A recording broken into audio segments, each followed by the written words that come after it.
Casamos. E agora? Estamos iniciando mais um episódio do nosso podcast Casamos e Agora. E não é diferente dos demais que nós gravamos, não vai ser diferente dos que vão estar vindo por aí. É um momento que nós vamos falar sobre casamento, desafios que nós temos no dia a dia com o nosso cônjuge. Vamos deixar aqui conselhos para você, pessoas sérias, histórias reais. E nós convidamos para você não sair daí e ficar conosco.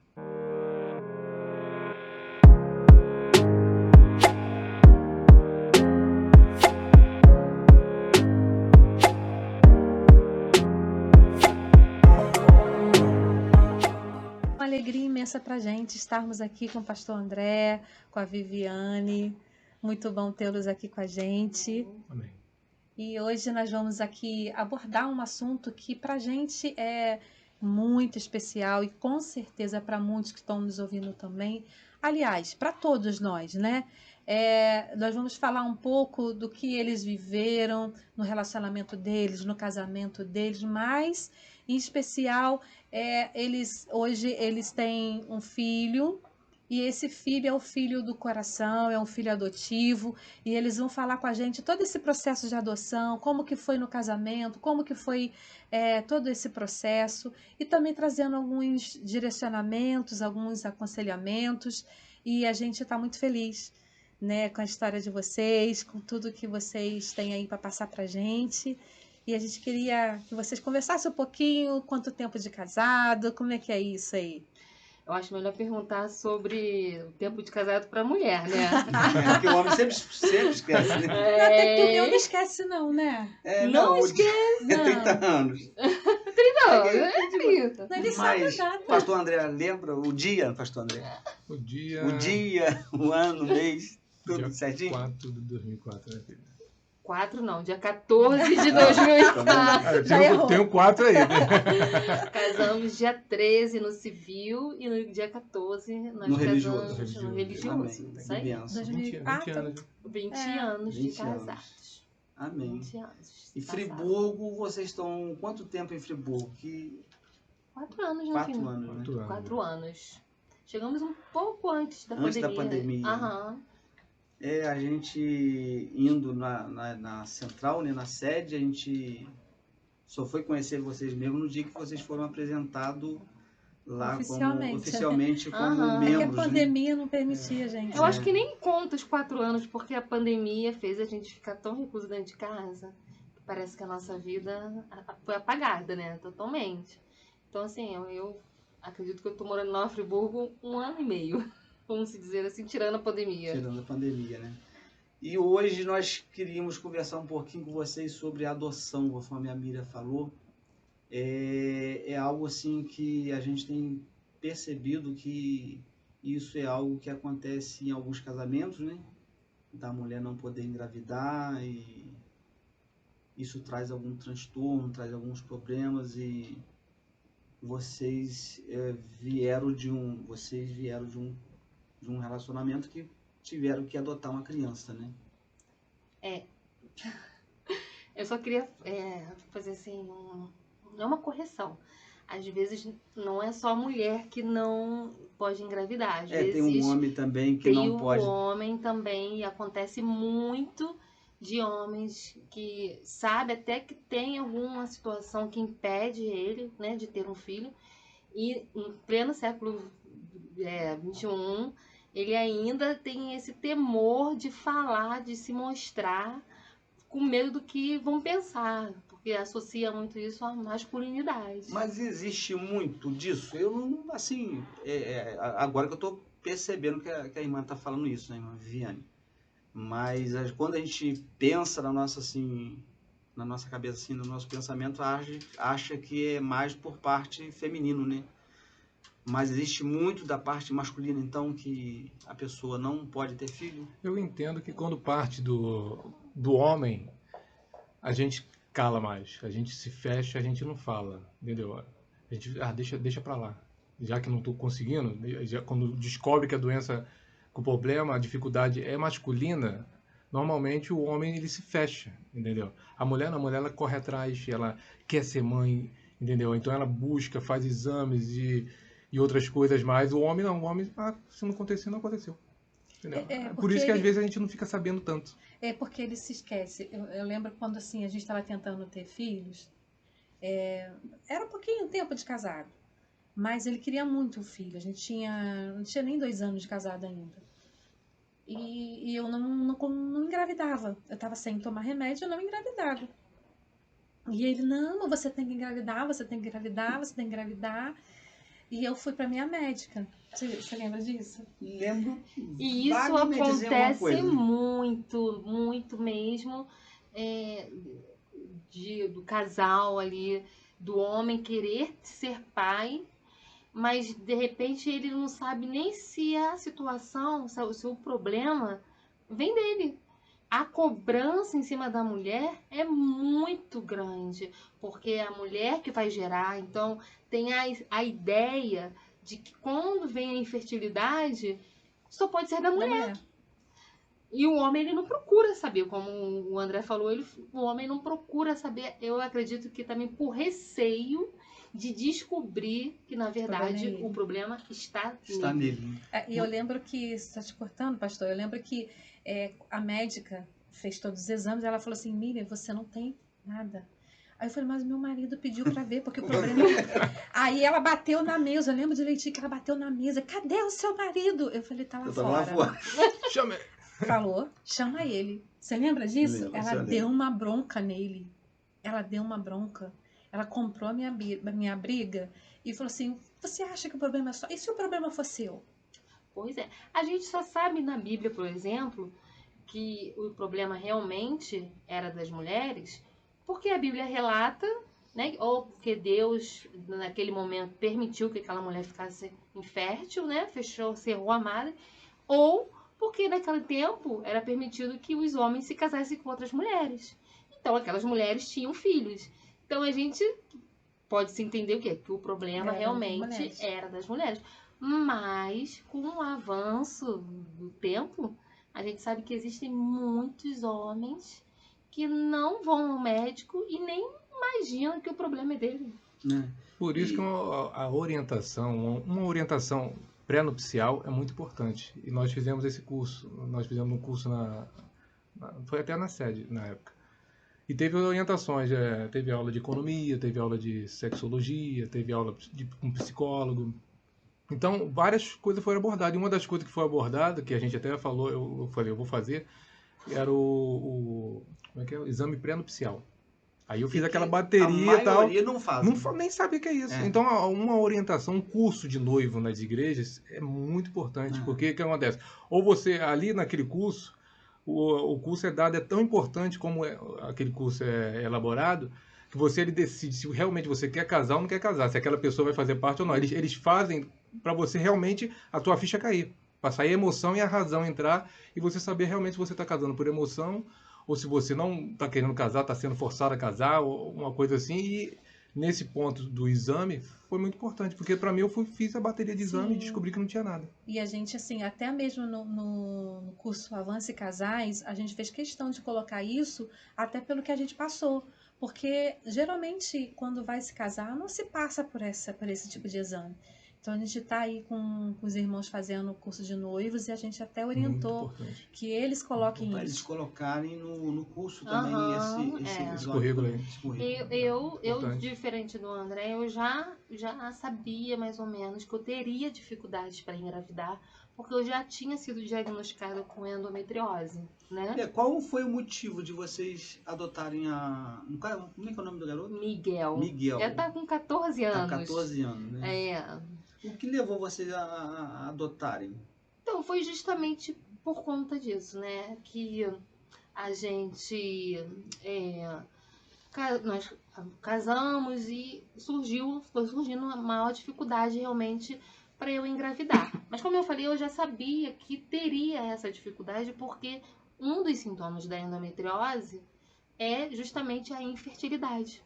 Então o médico já tinha dito que eu teria essa dificuldade de engravidar, até mesmo porque eu já tinha perdido um ovário e uma trompa. Então, além da enfermidade, né, ainda tinha essa dificuldade mais agravante que era. Então vocês casaram sabendo disso. O pastor André sabia, não... Sabia. Vocês sabiam. E Pra a vocês foi assim de boa, não. Foi aí que a gente começou a fazer o que era viável. Humano, né? Dentro da nossa limitação, tanto financeira, porque é muito caro qualquer procedimento para engravidar. Como é que é? Fertilização. É caríssimo. Então, inseminação. para você fazer isso aí, você tinha que fazer um investimento alto e às vezes não dava certo. E a gente começou a fazer as eliminações. Aí chegou o ponto. Chegamos ao ponto assim. Aí fomos por etapas. Eu queria tanto ser mãe que eu tenho muita fé. Então, assim, eu busquei muito a Deus para que Ele pudesse realizar esse sonho na nossa vida, mas também usei os caminhos da ciência que Deus nos deixou, né? Então, assim, era um aliado do outro. E os anos foram se passando e eu não conseguia engravidar. Aí, acho que eu até comentei uma vez com a Mina, né? Sobre essa questão da adoção. Não foi algo que nós conversamos ou pensamos de imediato. Se a gente chega aqui e fala assim, olha, a gente sempre pensou, romantizou, né, a adoção. Não foi assim. Não foi a primeira opção. A gente não sentou assim diariamente para conversar sobre isso. As coisas foram acontecendo de acordo com a vontade de Deus, assim eu acredito, né? Conta aquele testemunho você estava tão ansiosa que você achou que estava... Aquele foi forte. Achei não.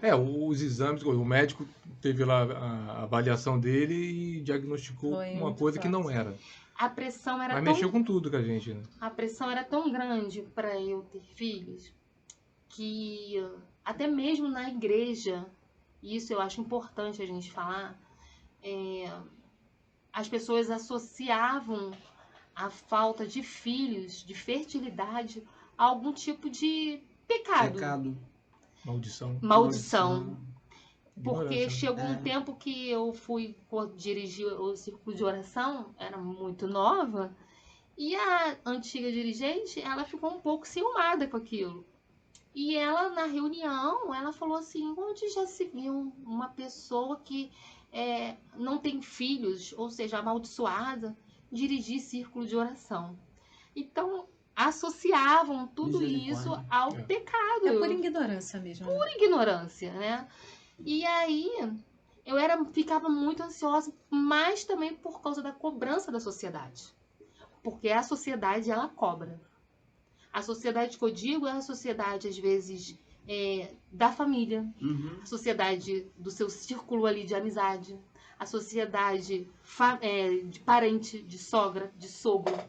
Porque ainda tem isso, essa cultura, né? E pasmem nós, né?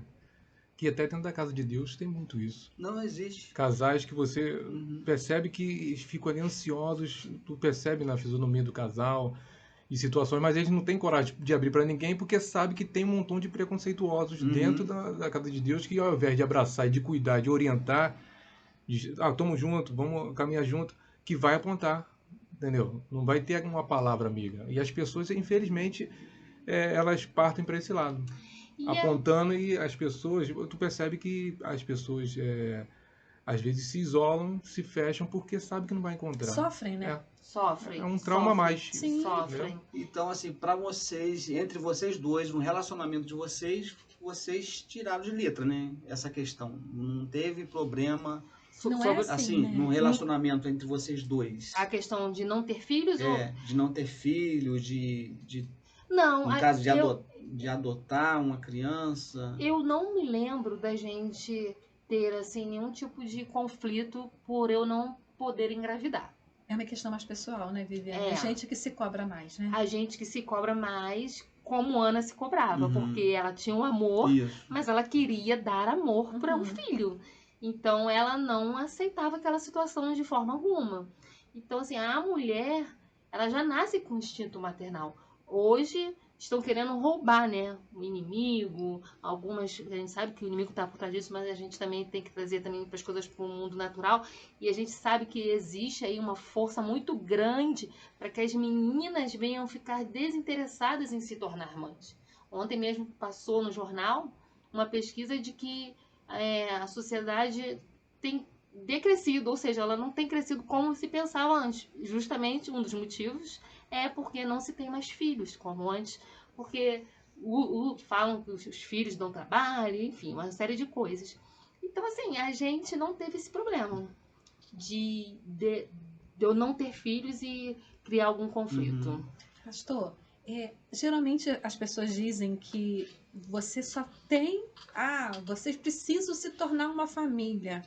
Vocês não vão ter filho?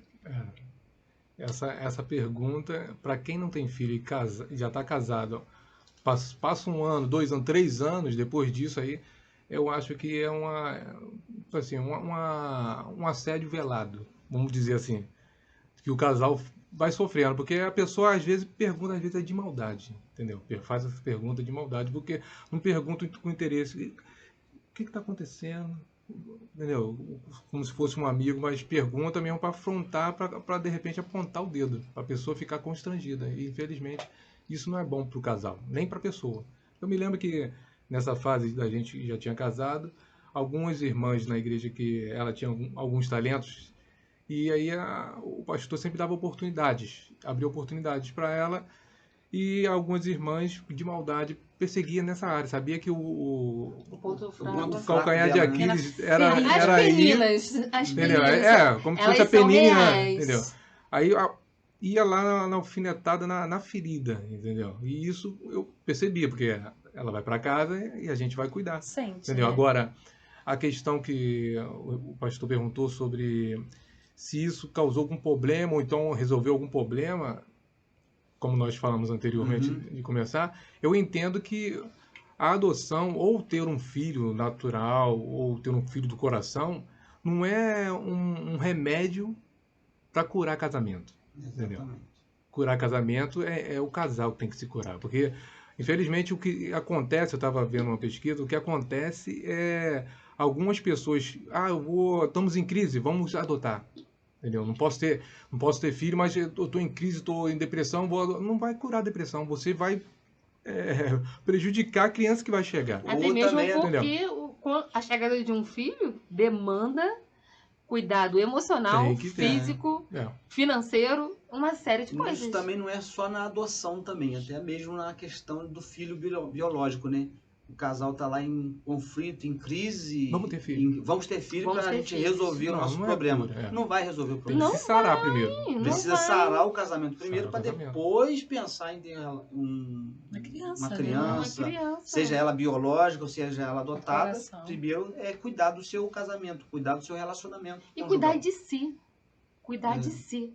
Porque como é que você vai receber um filho, ainda mais, eu penso assim, ainda mais quando se conhece a Deus. A gente que faz parte, né, do convívio ali da palavra de Deus e tudo mais. Como que a gente vai receber um filho se a gente não deixou ser tratado, né? Ser cuidado pelo Senhor, ou até mesmo procurar um médico? Porque eu acho que o ambiente familiar ele tem que ser propício para a chegada de uma criança. E quem conhece a Deus, eles têm que saber disso. Tem que saber que o ambiente preparado anteriormente colabora muito para a chegada de uma criança, seja de meio biológico ou não. Então, assim, o conselho que eu dou é, se realmente você quer ser mãe, quer ter uma criança no seu convívio ali para acabar de formar a família, porque a família começa com o marido e com a esposa. Não né? é com os filhos. Não é com os filhos. Quando você vai lá no altar. Quando você se casa, Quando você se casa, constitui uma família. ali começa a família. Não tem esse negócio, eu vou formar uma família só quando vier os filhos. Que nada! Não. Daqui a pouco os filhos vão embora e você vai ficar com seu esposo. E se você não tiver um relacionamento saudável, vai ficar você e seu esposo fazendo o quê? Um olhando pra cara do outro, pra cara Sem do saber o que fazer, né? Então, assim, na verdade, como a gente estava falando aqui, se precisa, primeiramente, o casal estar ali em acordo, se tiver que se perdoar em alguma área, e estar em comunhão, para essa criança chegar e já encontrar um ambiente saudável. Não existe casa perfeita, nem lar perfeito, nem casal perfeito. Entendeu? Só no céu. Então tem que morrer e ir pra lá. Ontem mesmo a gente estava uma reunião de casais e a gente estava até falando sobre isso. Que não existe casamento perfeito, existe casamento feliz. Você tem que lutar não por um casamento perfeito, porque aí o casamento nunca vai ser Saudável. perfeito. Mas você tem que lutar por um casamento feliz. Saudável. Saudável, Entendeu? feliz. Porque nesse ponto que ela está dizendo, realmente, se um casal adota uma criança, ou então biologicamente tem um filho, se tem um desequilíbrio, automaticamente vai passar o Ser desequilíbrio para a transferido. criança. É mais um a ser É machucado. mais um que vai, de repente, mais na frente também gerar mais outro desequilibrado e uma geração de desequilibrados. Exatamente. É isso que está acontecendo na geração de hoje. E essa questão é mais interessante para quem vai adotar. Porque a criança que vai ser adotada, ela já vem de uma história que eu creio que já foi deixada para trás. Uhum. Mas se ela encontra uma desarmonia nessa família que ela vai entrar, é como se ela estivesse se reencontrando, entende? Vivendo o tudo passado novamente. Então não tem como cortar o cordão umbilical dessa forma. Entendeu? Se ela vem de uma família desajustada e entra numa família da mesma forma, de repente não são de genitores que usam drogas, um exemplo, usuários de drogas. Mas tem uma desarmonia ali grave que precisa ser consertada. Ela vai sair de um problema, vai entrar em outro. Então não tem como cortar o cordão umbilical da vida dela passada. Então, assim, eu acho que é muito importante os casais eles terem essa noção de que quando, principalmente já que a gente está falando de adoção, de que quando eles vão adotar, eles têm que ter essa harmonia dentro de casa familiar para saber que vai receber uma criança que precisa de um ambiente saudável, para que aquilo que ela vivenciou realmente seja lançado no mar do esquecimento. Amém. E a questão de... É difícil adotar uma criança hoje no Brasil? Como que é o procedimento disso tudo? Eu não sei a quantidade correta, mas eu estava vendo numa reportagem dizendo que existe, acho que é mais de 5 mil crianças esperando em abrigos. Esperando em abrigos Por pra causa serem da burocracia que existe, e existe também uma quantidade de pais maiores do que. Mas não tem, porque a fila não anda. É porque o processo ele é muito burocrático, né? Existe a questão da destituição do poder familiar. Ou seja, eu e o André é um exemplo. Nós não temos condições de ficar com os nossos filhos por algum problema.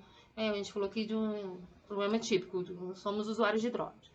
Aí essa criança nossos filhos vão para o abrigo. Aí a justiça, que é aquele marasmo todo, vai determinar daqui a não sei quantos anos se eu e o André temos condições de sermos recuperados para que essa criança venha a ser de novo, retornar para o lar. Só que o processo é tão demorado que a criança vai para o abrigo com 2, aí daqui a pouco ela está com 4. Até mesmo porque a própria justiça ela vai primeiro buscar a família extensa. Aham. Né? Ver se a família extensa tem condição de ficar com essas O crianças. avô, a avó, Né? As tios. Então vai buscar tudo isso primeiro. Eu acho que o que mais agride a criança é o tempo que ele vai passar lá. E Entendeu? quanto mais tempo ele ficar mais velho e ficar lá, maior a dificuldade de ser De adotado ser ainda. adotado. Né? É. Sim, Porque geralmente o casal que quer preconceito, adotar, ele quer adotar uma criança bebê. recém-nascida, um bebê, sim. 1 aninho, 2 aninhos, porque ele vai conseguir moldar aquela criança Mas da E é o forma. tá pensamento, mudando. né? É o pensamento deles, Mas de isso- muitos, né? Mas isso Já está tá mudando? mudando. Porque eu mesma, eu tenho assim um grupo de pessoas recente que decidiram adotar crianças especiais ou com Que com autismo realmente Aham. diagnosticado, uma cardiopatia grave. Eu tenho um casal de amigos que acabaram de adotar um menino, o Alex, que tem uma cardiopatia grave e hoje ele precisa de fisioterapia, ele precisa de neurologista, ele teve um AVC, ele não conhecia o que era casa, ele viveu toda a primeira infância dele, desde bebê, no hospital, porque ninguém queria adotá-lo. E com qual idade que ele foi adotar? Agora ele vai fazer 3 anos. 3 anos. Adotou há pouco tempo. Aham. E ela quase todo dia me liga e fala, ele vai muito pro hospital, porque ele precisa realmente de cuidados. E não só ela, outras pessoas desse mesmo grupo decidiram Um gesto de amor, né? que iriam adotar. Não é fácil, não é uma decisão, poxa, coitadinho, eu tenho que cuidar, apesar de... Não é isso. Não é o coitadinho. Você tem que Uhum. saber que você vai levar uma criança para casa, que vai tomar o seu tempo, que você vai ter dias que você vai pensar assim, por que que eu fiz... Entendeu? É uma decisão muito séria. Mas o amor com que ela fala dele, cuida dele, é tão grande que ela sempre fala, ela falou assim, eu fiz a minha melhor escolha.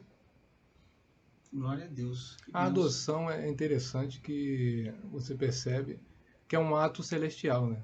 É um ato de Deus. Né? Porque a Bíblia, até abri aqui o versículo aqui, a Bíblia fala que nós fomos adotados, nós somos, É. entendeu? E é interessante quando Paulo ele escreve aqui, aos Romanos, capítulo 8, verso 15, ele fala assim, porque não recebeste o espírito de escravidão, para outra vez estardes em temor, mas recebeste o espírito de adoção de filhos, pelo qual chamamos Abba Pai. É interessante, eu estava vendo a história, o contexto desse texto aqui, Paulo estava escrevendo para os romanos. Então, o que acontecia com os romanos? Eles tinham uma cultura que quando nascesse o filho, a mãe teria o filho, ela colocava o filho no chão, e o pai, se ele olhasse o filho, o romano, a cultura romana, e pegasse o filho, aquele filho ele era recebido na família, filho nascido da mãe. O que acontece? Agora, se aquele filho fosse... O pai olhou, viu alguma coisa que não agradou ele, que o romano era um coração muito duro, aí rejeitava aquela criança, mesmo sendo Filho dele. filho de sangue, filho biológico. Então o que acontece? Aí Paulo, vendo essa. Porque ele estava em Roma, Paulo era inteligente, ele viu essa cultura, esse contexto cultural daquele momento, ele falou assim: ó, o nosso Deus ele não rejeita. Lindo, né? E a cultura dos romanos, ele tinha muitos adotados. Eu não lembro agora o nome, eu sei que um dos Césares adotou uma criança, que foi também foi um dos imperadores. Então eles tinham esse costume de adotar. E quando adotava, a lei de Roma, adotou já era. Não existe essa rejeição. Paulo pegou esse contexto, o que ele fez?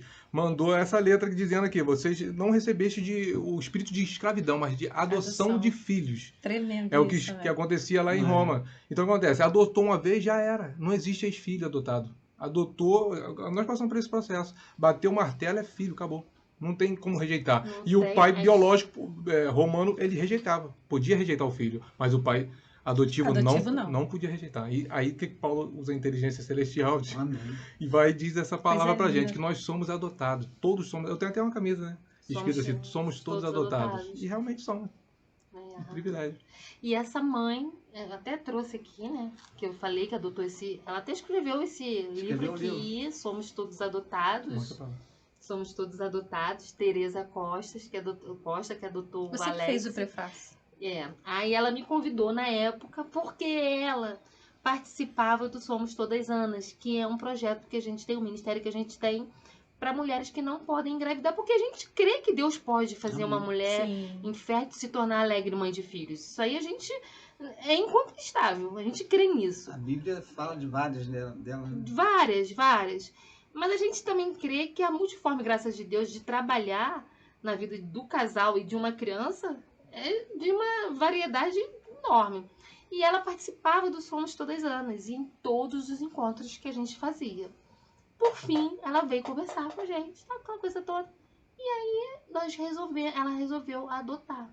E aí ela fazia parte da igreja congregacional, e a igreja até abriu pra gente fazer o curso Somos Todos Adotados lá, do Coração Procedências da Vida, lá na igreja dela. A partir desse momento ela ficou muito engajada, até mais do que eu, inclusive, nessa questão da adoção. E aí escreveu esse livro, adotou o Alex e me convidou para escrever o prefácio desse livro. Então, assim, é um casal que a gente ama muito. E se você quiser conhecer, são histórias de mulheres, de casais que resolveram adotar, porque acreditavam que através da adoção formariam, não, né? Dariam continuidade na família. Então, assim, somos todos adotados, tá? Muito legal. Muito E bacana. é interessante porque eu falo que filho, eu pego muito aquele texto, né? Que filhos são como flechas, né? Então, assim, a gente com o filho, a gente tem que saber onde nós queremos que ele chegue, Isso. né?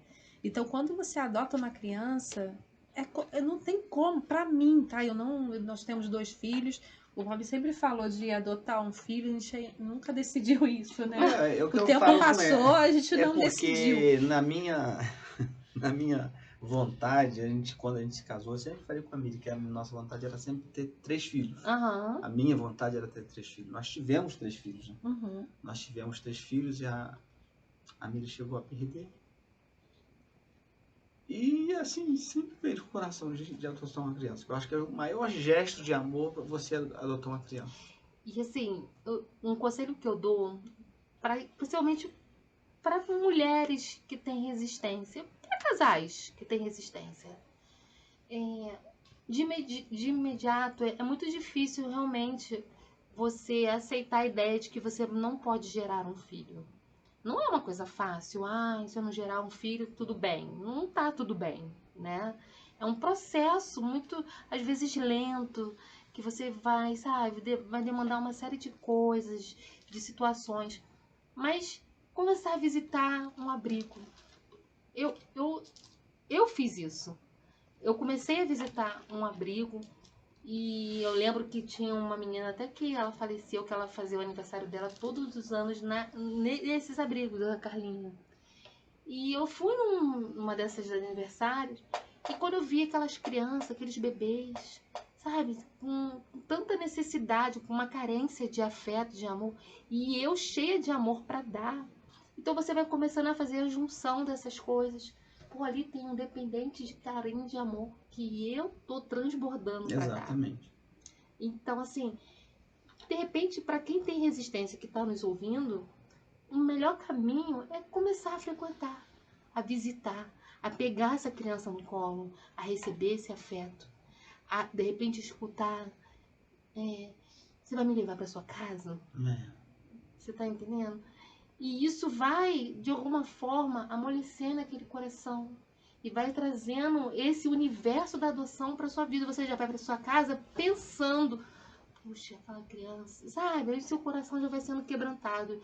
Eu acho que isso aí é um caminho muito legal. Claro que tem todo um trâmite legal, né? A gente precisa entrar, se inscrever, tem uma questão... Fila. Não é você ir lá, vou visitar um abrigo hoje. Não você- é Uma assim. questão burocrática. É uma questão burocrática. Muito. Você passa por um processo de investigação social, entendeu? Na tua casa, Assim, sabe se ver você se tem realmente condição de você tem adotar condições. isso. Aí eles visitam a tua casa para ver se um quantos psicólogo. quartos tem a tua casa, os cômodos, se você tem estrutura para abrigar a criança, para ela estar presente. Ela pesquisa o psicólogo.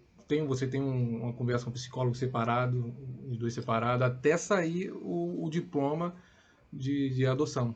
Agora eu lembrei de uma coisa. Ele faltou a primeira entrevista da adoção. E faltou. E isso deu problema ou não? Mas trouxe problema? Poderia trazer, porque assim, quando faz a entrevista, o casal ele tem que estar junto. Tem que estar junto. A pessoa que vai fazer a entrevista, seja na hora da psicóloga, da assistente social, enfim, ela tem que sentir segurança no casal. Ela não tem que sentir segurança na mulher ou segurança só no homem. Não, ela tem que sentir segurança nos 2. E o meu digníssimo marido... Esqueceu, pastor André? Não lembro. Não sei. 14 anos. Não, foi antes de... Foi... Não, que eu não fui antes de casar. 14, Não, 16. filho, antes de casar a gente ia querer ter filhos? Não, foi bem... Não, filho, mas até o Miguel chegar foram 2 anos antes que a gente entrou. Demorou mais. Deu um tempinho. Não, demorou. Mas aí marcou a entrevista. Levamos a documentação, aí preenche a ficha e tal, aquela coisa toda. Aquela ficha. Porque você pode escolher com quantos anos, você pode escolher. Tem toda uma seleção aí, né? Você tem essa opção de escolher a idade, a cor, enfim. E se você quer irmãos, se você não quer irmãos, se você aceita uma criança com doença tratável ou não, é todo um questionário que você responde. Aí tá respondendo, ó, dia tal, vocês vêm aqui. Cadê André? Cri. O serviço, né? O serviço. Aí não foi na entrevista. Eu falei assim, ai meu Deus, ela vai perceber. Você começa. Por que aconteceu? Porque no início, o que acontece? Nós não estávamos enganjados no mesmo pensamento ainda. Era novo de casamento, né? Tinha passado pouco tempo. Então, tipo assim, garoto, jogador de futebol, aquela coisa toda. Jogava futebol, mano? Ainda joga ainda. Eu Joga. jogo na igreja lá com o pessoal. É. Meu Deus do céu. Ai, Júlio. E aí o que acontece? Aí ela. Lá na arena, não joga às sexta-feira na arena lá? Hoje tem. É? Não, acho que hoje não deu coro pra ter, não. É, então... Mas semana passada eu fui. Aí o que acontece? Vai ele e o Miguel. É. 10 da meia-noite. Fazendo comercial aqui do É. futebol da igreja. Nossa. Muito bacana, saudável. É. Muito bacana. E aí o que acontece? Ela tava mais enganjada. Não, vamos fazer isso aqui. Eu falei, não, espera um pouco, vamos conversar mais um pouquinho, isso aqui. Aí ela é do tipo da mulher que já vai fazer e depois avisa, ó, fiz, igual aquelas mulheres que falam assim, vou fazer uma obra em casa, vamos fazer uma obra em casa, sei que tá, mas ó, já comprei o azulejo e o pedreiro vai vir amanhã. Aí, só tá comunicando. Eu sou dessa mesmo. E ele sempre foi de me segurar. Então, assim. Foi mais racional, entendeu? É Menos o um pouquinho mais equilíbrio, emocional. Isso, pra equilibrar. Eu acredito que tenha sido isso mesmo. Foi o racional da coisa que chocou com o emocional. E aí ele não foi, então, mas a psicóloga, né, ela remarcou a entrevista. E aí a gente conversou e tal, aquela coisa. E ele foi lá e passou-se o tempo, saiu o nosso certificado de habilitação, de adoção. Aí entra na fila de espera. Aí entra na fila, aí Aí começa. entra na fila de espera. E eu Começa queria tanto ser mãe, a ansiedade. que quando o meu certificado, nosso, né, certificado de habilitação saiu, eu imediatamente fui com a minha mãe, que minha mãe era doida pra ter um filho, pra ter um neto. A gente foi comprar berço, a gente foi comprar kit berço. Entrou na fila de espera. Eu estava grávida. O quarto tava Porque pronto, assim, quando saiu o nome e tudo. Olha. Quando saiu o certificado de habilitação, gente, é algo assim, eu vou falar pra vocês. Todo mundo que passa por isso tem a mesma sensação. É de como se você estivesse gestando uma criança. Não tem como. Você vai na rua, você vê um sapatinho. Ai, eu vou levar pro meu filho. É uma gravidez. A única diferença que eu vejo assim, de uma gestação biológica e de uma gestação do coração é que, um exemplo, durante muito tempo houve discriminação contra os adotados. Pode ver que a brincadeira de criança fala, o irmão mais velho sempre fala, você não é filho não, você é adotado e tal. Então, essa colocação pejorativa em cima do adotado, houve muito tempo. Pode ver que, acho que foi a partir da Constituição de 88, que a criança adotada passou a ter direitos iguais aos outros filhos, porque antigamente não tinha. Não tinha. Então, o que acontece? Tu vê que é uma defasagem antiga. E esse ranço continuou, e continua até hoje. Existe muito preconceito. E aí você vê a diferença que eu pelo menos entendo, desde o início, assim, analisando a minha vida como filho, assim, eu não sei se minha mãe e meu pai me planejou, se eu vim. Agora, se eu fosse adotado, eu fui planejado. Olha só a diferença. Igual trazendo para a Bíblia e Jesus conosco. Ele nos planejou, entendeu? Para nos adotar. Agora, o filho, quando nasce, nem sempre é planejado. Entendeu? E aí muita gente fala, mas não é igual. Que não é igual. É igual o coração que se ama. Então, o que acontece? Aí eu vejo nesse ponto, assim, esse planejamento, porque agora ela está contando. Quando a gente entrou na fila, aí já começou a planejar nome. Começou a planejar o quarto e tudo era foi... Bebê Souza, entendeu? que é o nosso sobrenome. Porque eu não sabia se era menino ou menina que ia chegar. E a gente começou aí daí pra frente começou a relaxar, aí que começou a acontecer a história do Miguel. Mas eu acho assim, aquele testemunho que o pastor André pediu para você contar foi bem forte, né? O processo que você passou ali, eu acho que do hospital que eu contei. Isso, porque muitas mulheres passam por isso. Eu acho que para muitas o trauma fica. Né? Então, assim, eu acho bem interessante assim, você compartilhar com a gente assim, essa experiência que você teve. Porque a frustração é forte. Não é? Né? Então, eu tava tão ansiosa, tão afoita para ser mãe, que aquilo foi me cegando. Aquela questão da demora. Acho que de repente a mesma sensação de Sara, de não vai acontecer, fica com H, aquela coisa toda, sabe? A demora de não ver acontecer e de você saber que Deus poderia fazer.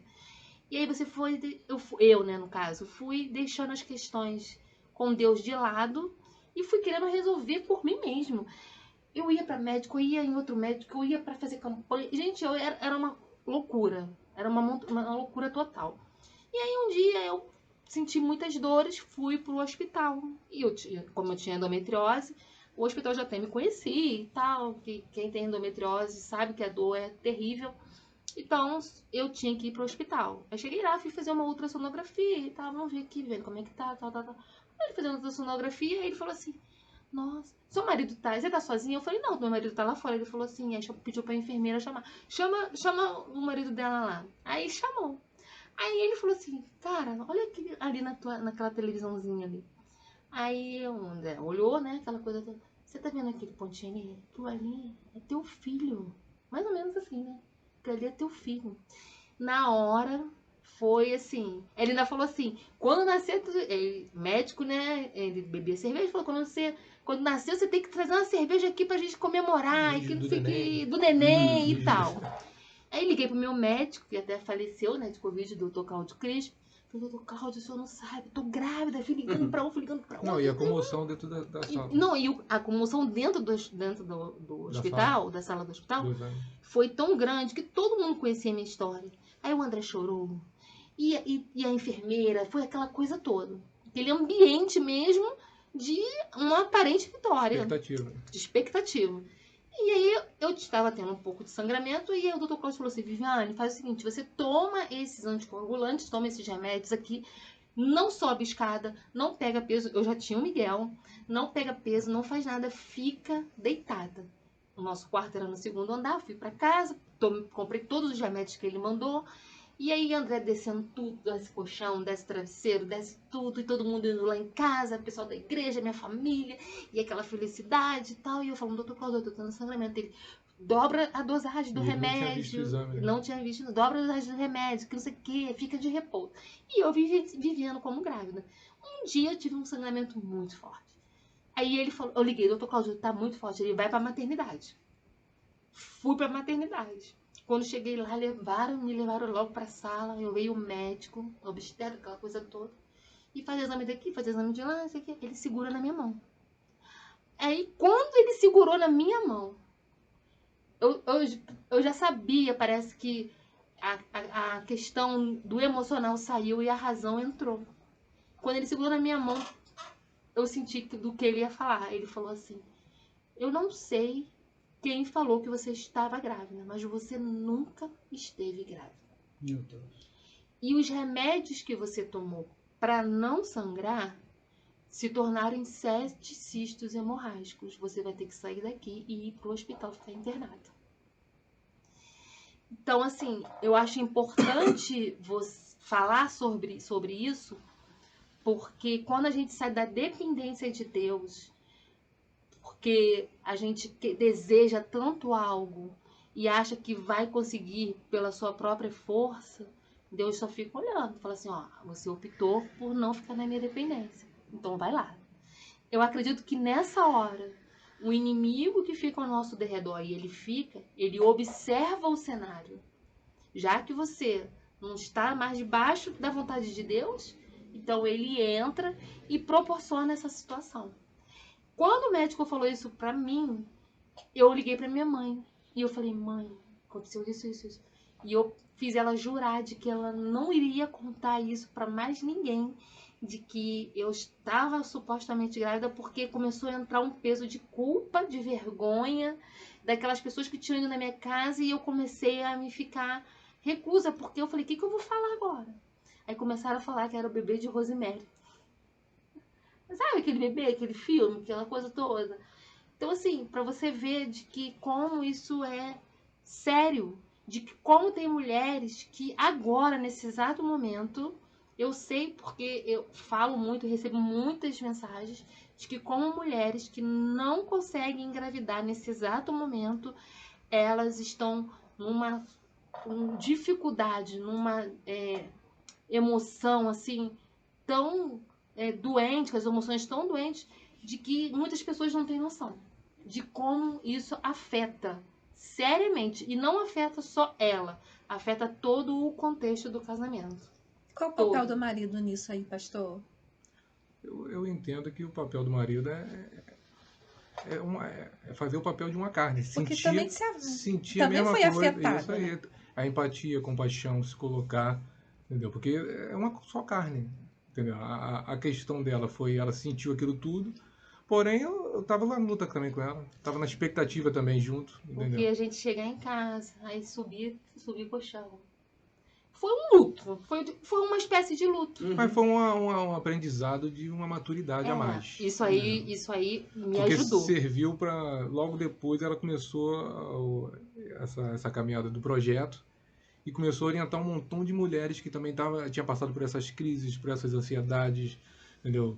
Por expectativas de... Aí começou a tratar mulheres que às vezes o marido não é evangélico, eles não eram evangélicos, e a mulher não poderia engravidar, e elas abriam mão até do casamento, tipo assim, dava oportunidade pro marido que não era evangélico ter outra mulher na rua para ter marido, Se para ter relacionar filho, sexualmente.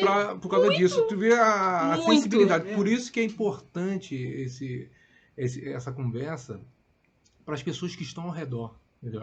E falando, a gente tá aqui, vamos cortar na carne, nós evangélicos, você conhece alguma amiga, um amigo que está passando por essa situação, não critique, não zombe, entendeu? Abrace. Não cobre. Não cobre. Não cobre. Abrace, se coloque no lugar, use a empatia, a compaixão, seja Jesus na vida daquela pessoa, entendeu? Para você sarar as Porque o feridas. casal hoje casou, logo as pessoas já começam a cobrar. Quando vai ter o filho?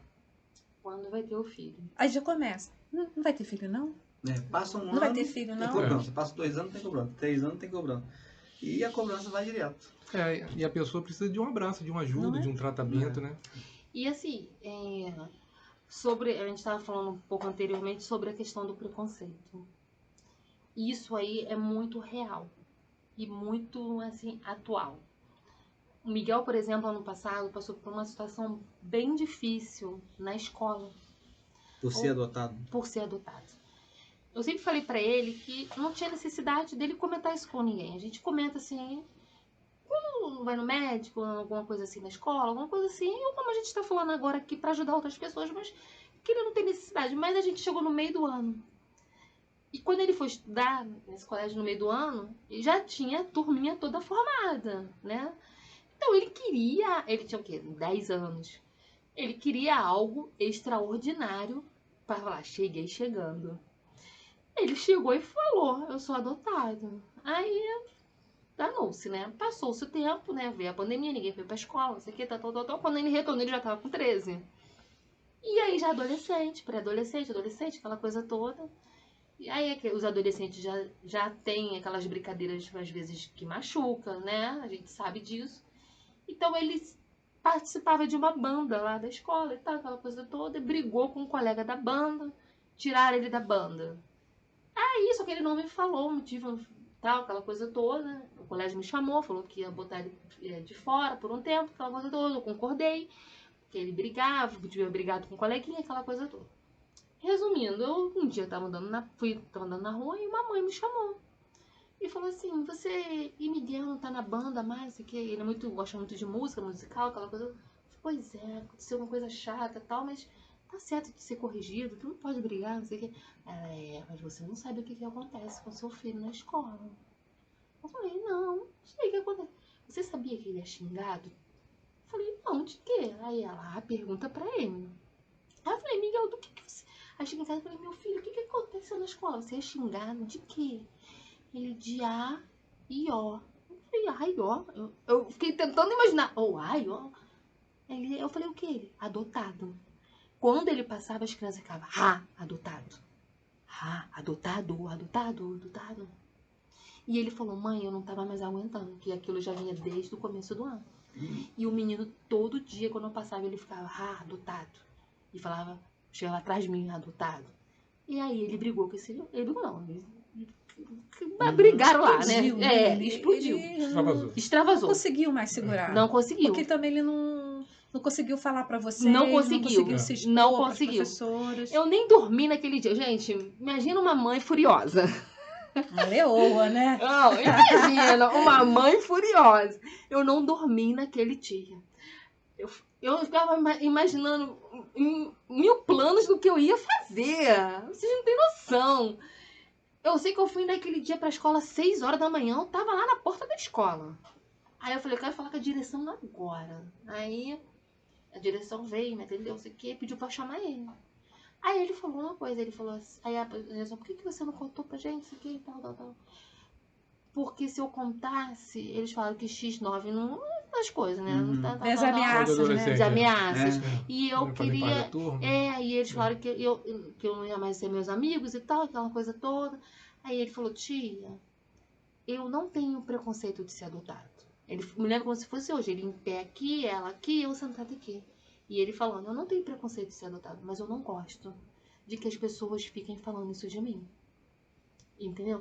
Naquele dia, gente, eu me sentia a pior mãe. Porque assim, naquele momento eu falei, gente, eu não consegui proteger o meu filho.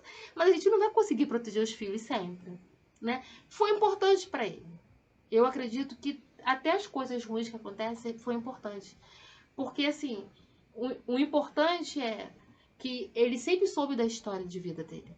E aí acho que é um negócio legal pra gente também falar de que a criança que chega, ela tem que saber Ela da precisa história saber, dela. né? Ela precisa saber. Nós precisamos saber da nossa vida, da nossa história. Isso é uma vacina para mais na frente.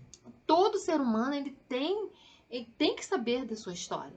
Então, o Miguel, desde pequeno, ele foi, assim, direcionado para a verdade de vida dele. E eu me lembro até que uma assistente social falou assim para mim, Viviane, um dos melhores momentos para você compartilhar e falar pro Miguel, de acordo com a idade dele, é na hora do banho, na hora que você tá ali no carinho com ele.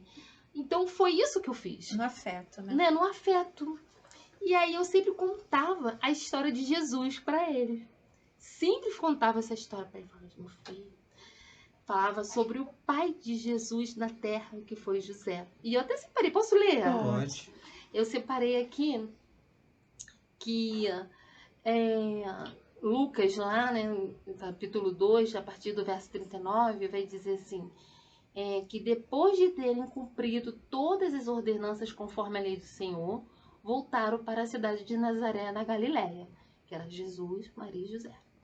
O menino crescia e se fortalecia, enchendo-se de sabedoria, e a graça de Deus estava sobre ele.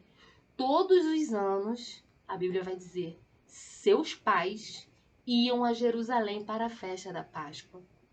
Quando ele fez 12 anos, eles subiram a Jerusalém para a festa conforme o costume.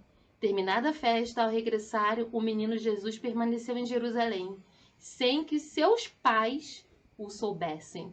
Jesus foi adolescente, sem que seus pais o soubessem. Pensando que ele estava entre os companheiros de viagem, caminharam o dia inteiro e então começaram a procurar entre os parentes e conhecidos. Não o encontrando, voltaram a Jerusalém à sua procura. 3 dias depois, o encontraram no templo, sentado entre os doutores, ouvindo e interrogando. Todos que o viram admiraram sua inteligência e suas respostas. Quando seus pais o viram, ficaram maravilhados. A sua mãe lhe disse, filho, por que fizeste isso conosco? Teu pai e eu estávamos à tua procura.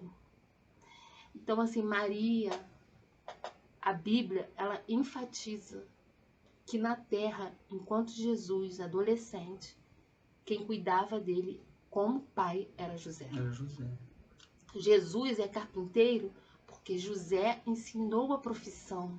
A profissão passou de pai para filho. Então isso você entende o quê? Que existia ali um companheirismo. Existia ali uma amizade, um amor, um afeto realmente de pai e filho.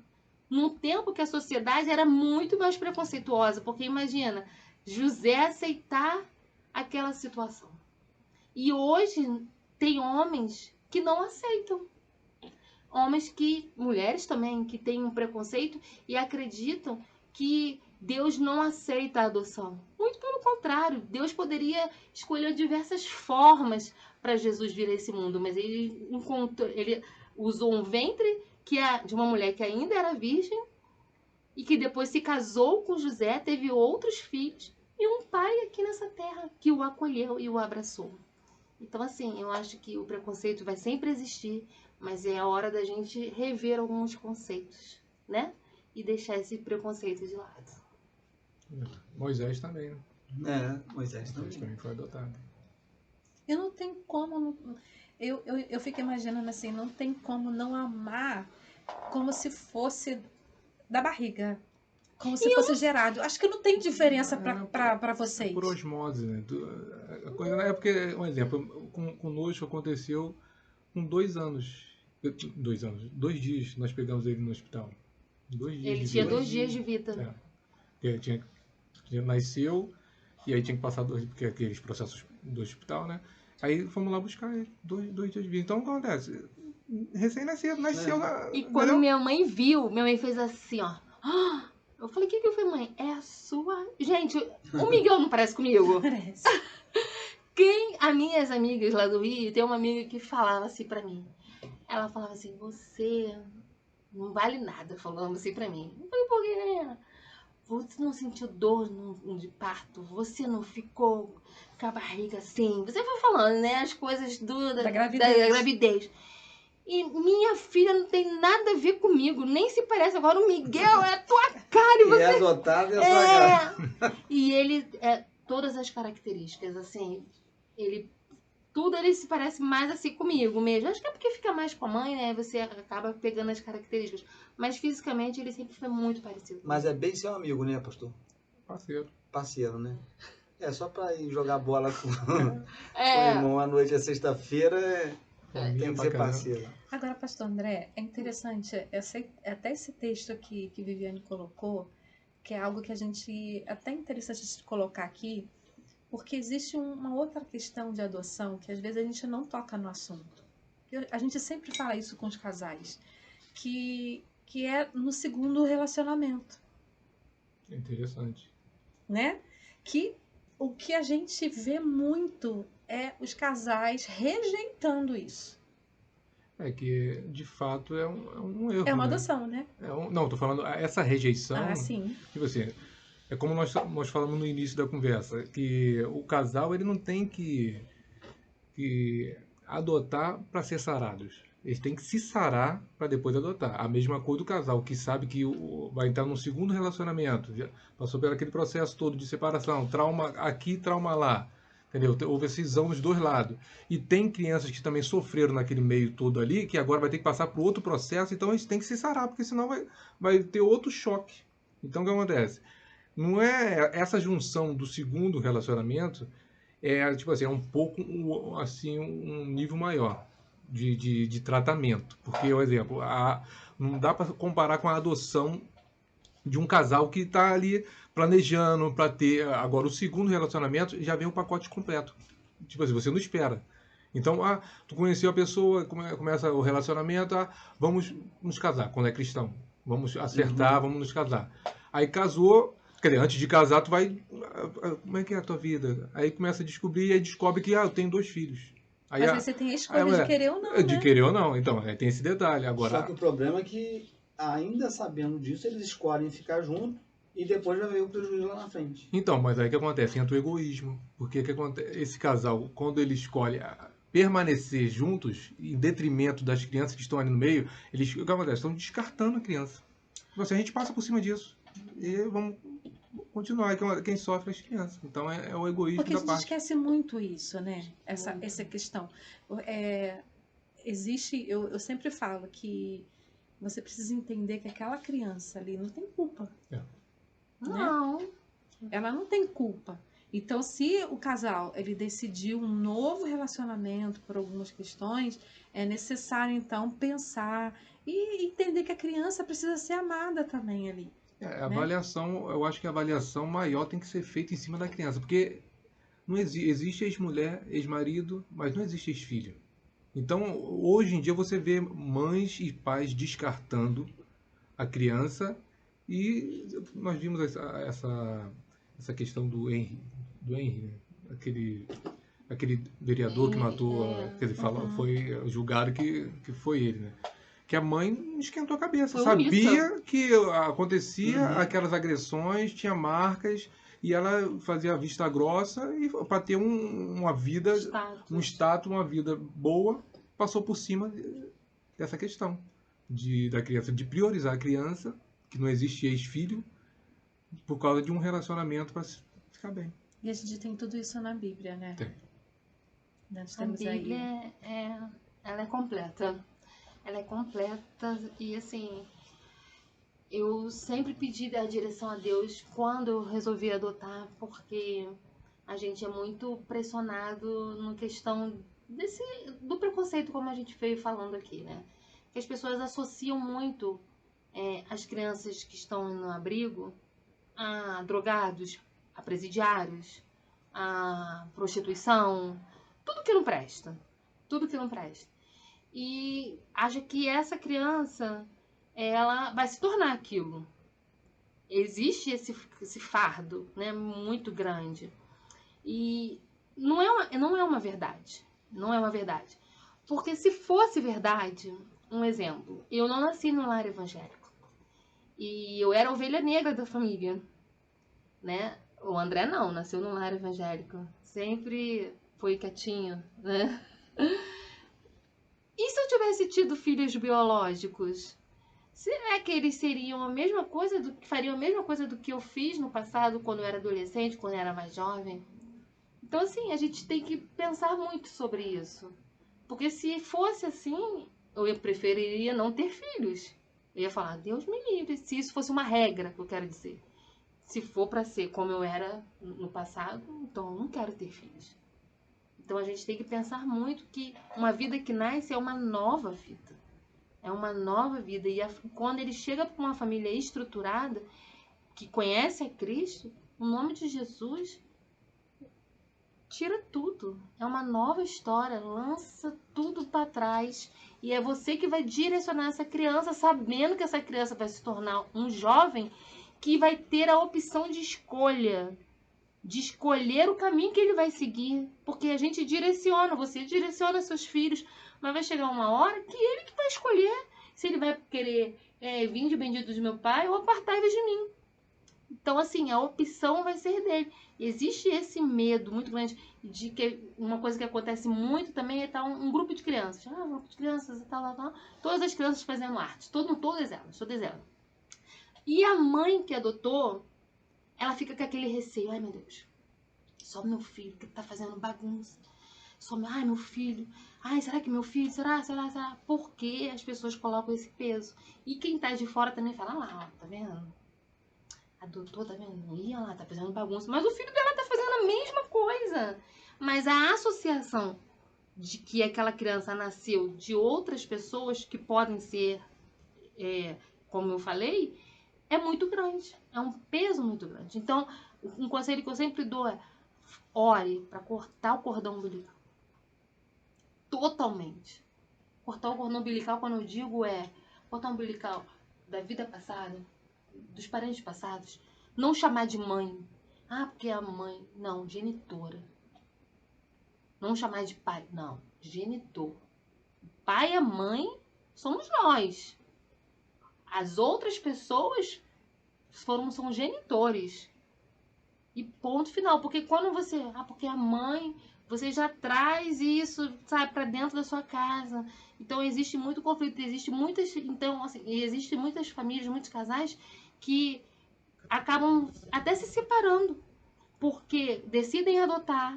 Mas aí, quando aquela criança ou aquele adolescente apronta uma qualquer, que filho de crente pode aprontar, que filho de não crente pode aprontar...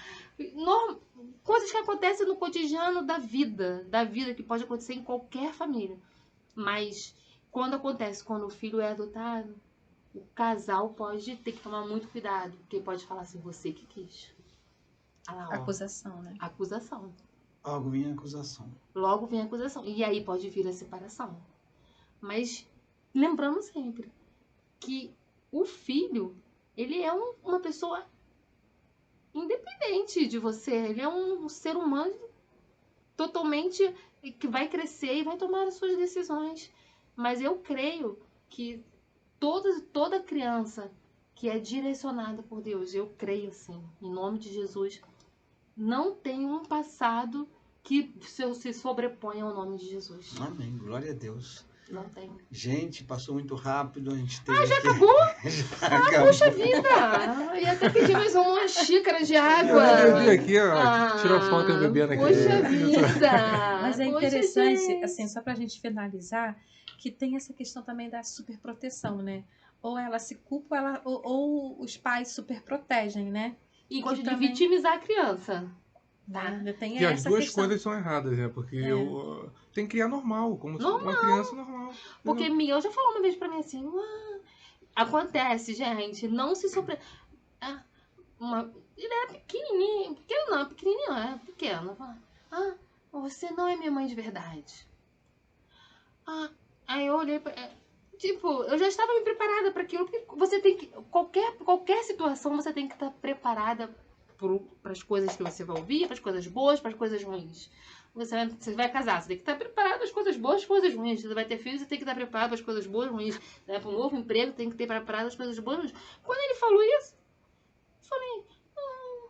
Sabe, entrou por aqui, saiu por aqui. Ou então ele falou assim, você é a pior mãe do mundo. Aí eu falei pra ele, eu tô participando de algum concurso? Não é? E, gente, e por que não adianta? E a gente sabe, eu sei que ele me ama. E as pessoas perguntam, você não tem medo dele querer conhecer a genitora dele? Ele já me perguntou. Mãe, você quer? Falei, meu filho, quando você tiver maior, quando você tiver mais independente, mais organizado, eu falei pra ele, não tem problema nenhum, se você quiser procurar, se você quiser conhecer. E outra coisa, não fale mal dessa mulher. Não fale mal deste homem.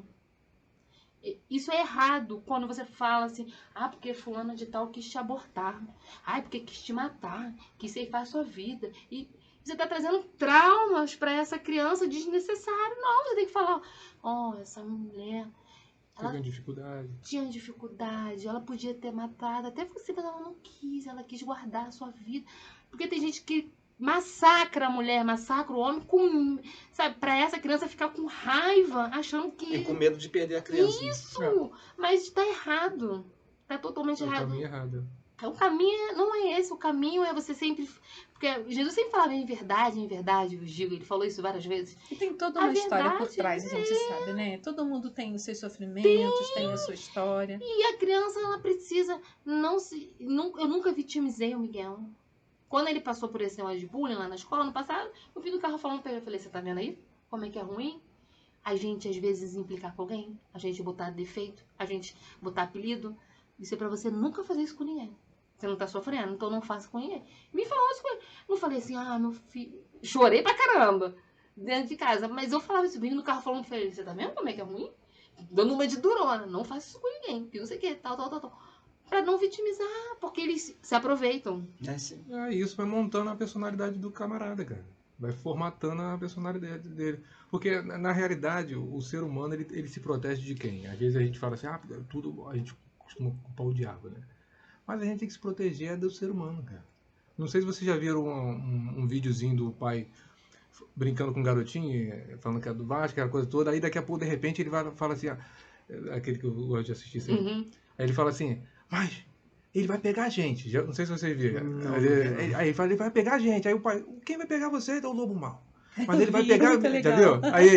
Aí, mas por que vai pegar a gente? Porque ele é mau. Aí ele, e a gente? A gente é mau também. Aí eu falei, realmente, eu botei até no Face, deu várias visualizações disso aí. Porque realmente, quem é mau é a gente, cara. A essência da maldade tá na gente, no ser humano. Então o que acontece? Às vezes você não quer falar aquilo, as crianças que fizeram bullying com o Miguel, eles aprenderam em algum lugar aquilo ali. A essência não nasceram neles. Eles reproduziram neles aquilo que eles estão reproduzindo em outras pessoas, estão vomitando em outras pessoas. O ser humano, ele tá como se fosse esse copo aqui cheio, entendeu? Ele tá transbordando. Ele quer encontrar um copo vazio para ele entornar lá. Então, quem ele encontra na frente, ele está entornando aquilo que está nele. Então, as maldades estão em nós.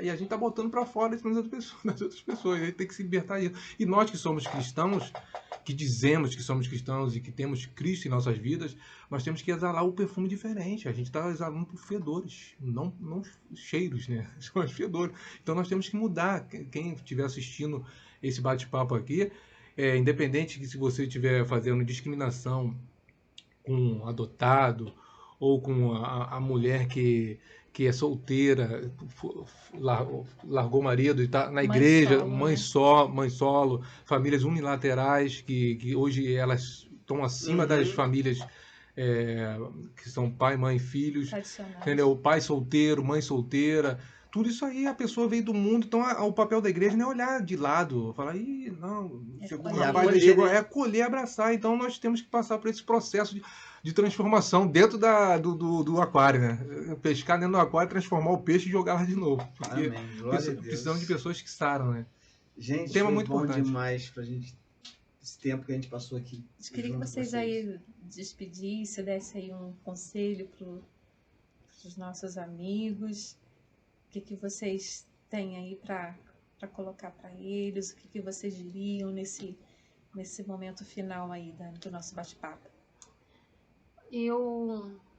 Para esses casais, já que a gente está falando de adoção, que vem tentando engravidar, vem tentando há muitos anos, ou meses, enfim, não importa o tempo, ter filhos.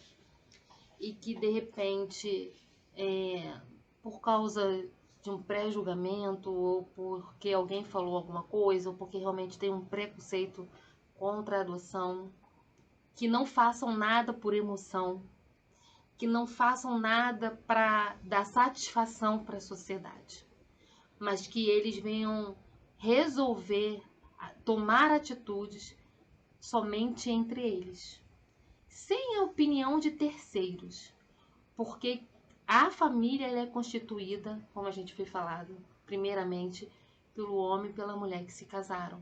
Então essa decisão só cabe a eles e a mais ninguém. Então esse é um conselho que eu quero dar, porque eu acho que ele é fundamental e vai ser assim levado para o resto da vida, porque depois que fecha a porta de casa, a arca é você, seu marido e os filhos que vão chegar, mais ninguém.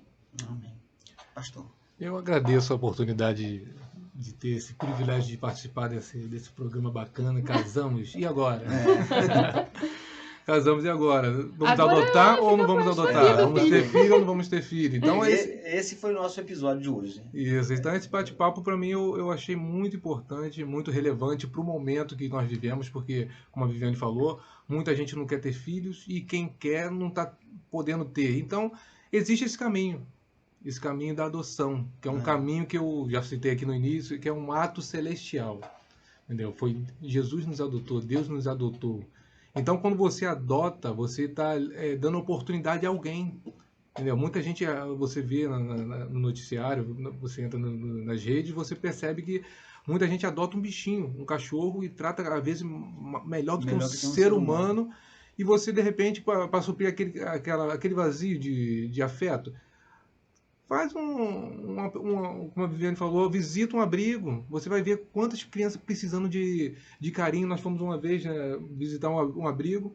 E aí o garotinho abraçou na minha perna e falou, brinca comigo, tio, brinca comigo, brinca comigo. Tu vê a carência, a falta de alguém para habitar, um ser humano necessitando de outro ser humano. Então, você que está nos assistindo, e o papo aqui, eu digo mais uma vez, foi muito bacana, foi muito interessante.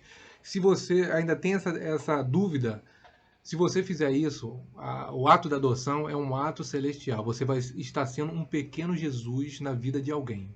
Deus abençoe o trabalho de vocês. Tá? Amém. Glória a Deus. Amém. Nós vamos Obrigada, marcar para vocês voltarem de novo. A gente tem outros assuntos para tratar, né? Vai ser um tempo muito legal E como tem um esse. outro tema assim importantíssimo que a gente vai tratar em outubro, né? Em outubro. Aham. E só espera, tá? A gente não vai falar que o assunto que vai ser, mas em outubro nós vamos estar aqui de volta com esse casal, o pastor André, a sua esposa Viviane, tratando de um assunto assim muito importante, atual, real, que acontece demais, e você vai poder assim presenciar o testemunho desse casal aqui que eles têm para passar para gente, para você, e vai ser muito, muito importante, né, Vivi? Fica com a gente, semana que vem tem mais. Deus abençoe. Amém.